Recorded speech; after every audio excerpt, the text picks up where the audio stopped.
My youngest was really where we kind of ran into just a wall when it came to eczema. And I remember when she was 2 months old, her skin just erupted. And, everybody's like, oh, it's baby acne. I'm like, I've had 3 children. This is not baby acne. And so, just really struggled even in infancy, finding a way to feed her that did not make her miserable, either her skin or her belly, all the solid foods, doing, the mildest things, introducing things very, very slowly, just the typical thing that a normal pediatrician would tell you to do. And when it really hit a wall, we had been in North Carolina and she had a lot of eczema. We were visiting with Lindsay and she got hand, foot, and mouth.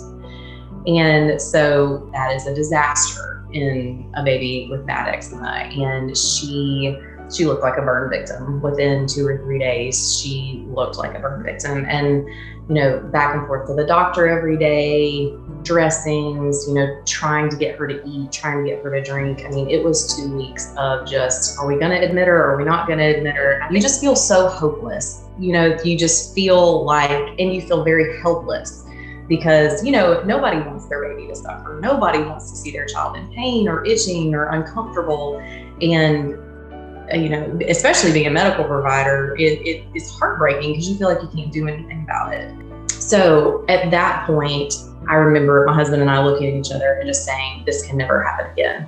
Like we don't care what we have to do for her sake, this can never happen again.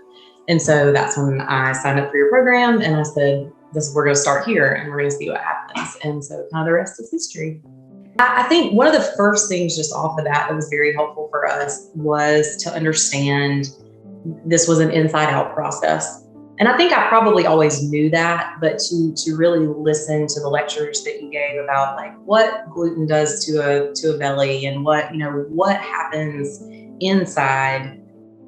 And then the eczema really is the symptom of the problem. To learn that what we're seeing on the outside is a symptom of what's going on the inside. And so let's heal the inside up so that whenever all the other factors from the outside come, she has a much higher tolerance and resistance for those things. Because we're a very active family. So we have, at the time she was little, we had 3 dogs. My parents have a farm with horses. Like we are outside all the time. And so for her, it was always really hard because you think about things like sunscreen and, that was just how do we keep living this lifestyle, but she can't do that, like this is just not working. So do we adjust our lifestyle or do we use this program and try to see if we can move her along?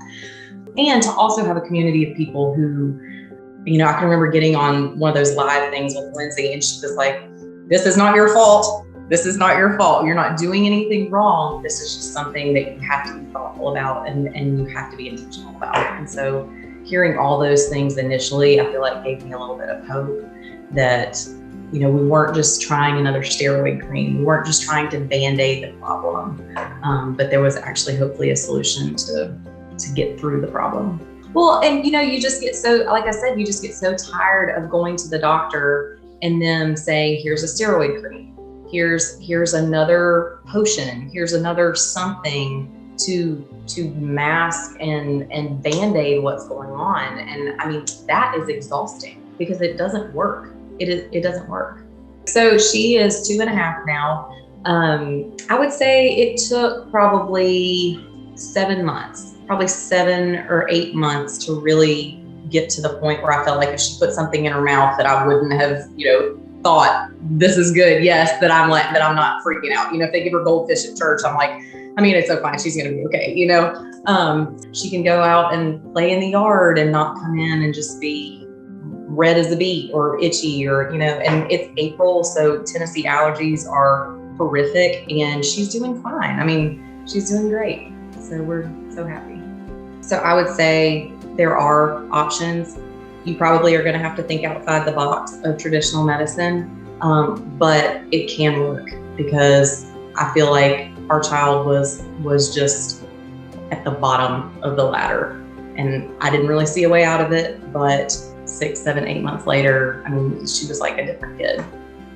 You have been a huge help and solace to this mama. I really, really appreciate all the work that you do. Thank you.